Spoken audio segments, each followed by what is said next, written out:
Monsieur le Président de l'Assemblée nationale, Mesdames et Messieurs, Présidents et membres des institutions, les progrès réalisés ensemble ces dernières années nous obligent à garder le cap sans désemparer. Ainsi, nous devons considérer que 2023 nous commande de faire davantage pour l'enracinement d'une gouvernance vouée au développement intégral de notre pays et portée par une démocratie de plus en plus vertueuse.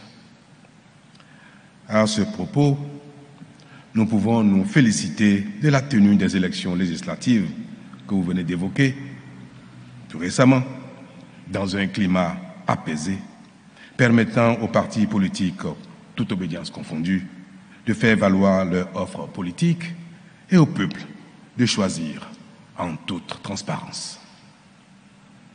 À l'arrivée, je considère que, pour ma part, qu'il n'y a ni gagnant ni perdant et que le seul vainqueur est le Bénin.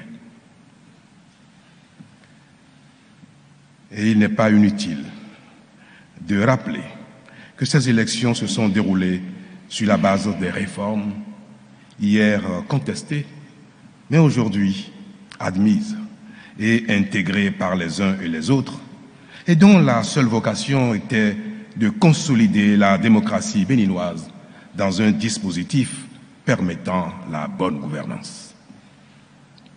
C'est le lieu de dire que la violence, comme un mode d'expression politique, peut et doit définitivement disparaître du champ politique.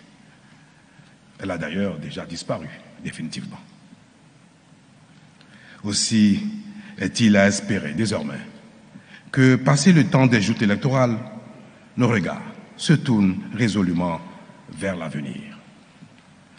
Un avenir qui nous commande d'unir nos forces pour l'édification d'une nation béninoise plus prospère et plus résiliente, où le bien-être individuel et collectif se renforce sans cesse. Je puis vous assurer que mon gouvernement accordera toujours de l'intérêt à toute contribution objective aux enjeux nationaux et continuera de travailler en bonne intelligence avec vous afin d'affermir et d'amplifier les acquis démocratiques de ces dernières années tout en renforçant vos institutions.